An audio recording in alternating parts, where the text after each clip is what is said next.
Aizvadītajā nedēļā Ogrē viesojās Latvijas riteņbraucēju apvienības valdes priekšsēdētājs un Cēsu, Talsu, Lielvārdas, Ikšķils un Ogres pašvaldību pārstāvji, lai diskutētu par velobraucējiem draudzīgu infrastruktūru.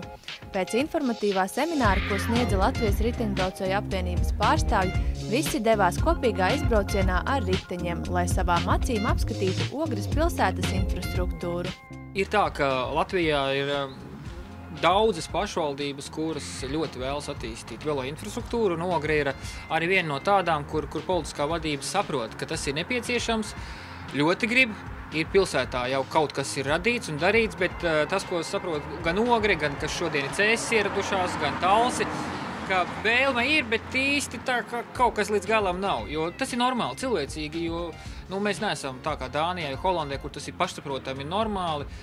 Izglītības iestādēs, Tehniskā universitātē nekas tāds agrāk normāli mācīts nav. Valsts standarti ir bijuši tādi, ka riteņbraucējiem drīzāk kaut kas velo turismam, kaut kur pa mežiem, lai vizinās, bet uz ceļa nelien un satiksmē nebāžās. Ja? Un ir tomēr cilvēki, kas saprot, ka tā nevajag, ka jāturpina. Un Ogre atbalsta, ka vajag šādu semināru izglītojošu, kas ir pašvaldības darbiniekiem, lai viņi saprot, kā to darīt. Jo tas ir skaidrs, ka riteņbraucēju skaits katru gadu ar vienu pieaug, bet risinājumu, ko viņiem darīt, nav. Un tad jārisina, lai nav tā, ka beigās ir, ka riteņbraucēju tik daudz, ka ir katastrofa.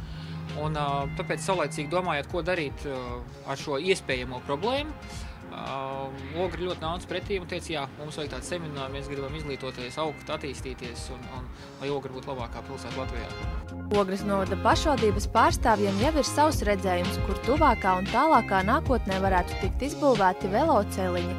Tāpēc Latvijas riteņbraucēju apvienības valdes priekšsēdētājs jau varēja sniegt ieteikumus, kā labāk to būtu realizēt. Ir vietas, kur Ogrē vēlētos pašvaldību būvēt velo infrastruktūru, un tad mēs jau preventīvi varam pateikt, ka šeit būtu labāk tā, nevis savādāk vai kā. Ja? Tas tāds normāli diskusiju dialogu ceļā parādīt un skaidrot, kā vajadzētu labāk, jo šogad būs pilnīgi jauns valsts standarts velo būves, kuru vēl neviens nav redzējis, bet mēs tā kā esmu arī darba grupā, kas viņu strādā, tad es jau varu stāstīt, kādu principu tur būs iekšā, un lai nav tā, ka šodien pasūta, rīt uzbūvē, bet parīt tas ir pret standartu. Šādu semināru uzdevums galvenais ir mainīt mūsu domāšanu. No tā, kad velospēds, tas ir veselības pamats, tā ir zaļa domāšana, un es ļoti vēlos, lai Ogra kļūtu par zaļāko, veselīgāko un vides pieejamāko pilsētu vismaz Latvijā, tad mums jāizdara mājasdarbs. Viens no mājasdarbiem jāskārto riteņbraucēju un gājēju ietvu ceļu jautājums. Līdz šim tā ir sanācis, kad šis jaunais nav nekad skatīts kompleks. Mūsu uzdevums patreiz ir skatīties kompleks, lai gājēji, riteņbraucēji, automašīnas un visi nākotnes risinājumi, kas saistīti ir ar ielas infrastruktūrām, tiktu risināti kompleksi. Mums patreiz ir jaunie projekti iezīmēti, ielu asfaltēšana un ielu rekonstrukcija. Un šiem jauniem projektiem jābūt kontekstā par to, ko es iepriekš minēju. Kopējā plānā. Tā kā mums ir konkrētas idejas, kurām mēs to realizēsim. Un nākšā lieta ir, mēs jau esam paņēmuši tehniskos noteikumus no Latvijas valsts ceļiem. Tas nozīmē, ka tuvākā laikā mēs sāksim projektēt velo un gājēju ietvi, sākot no Ciemampes līdz Ogrei.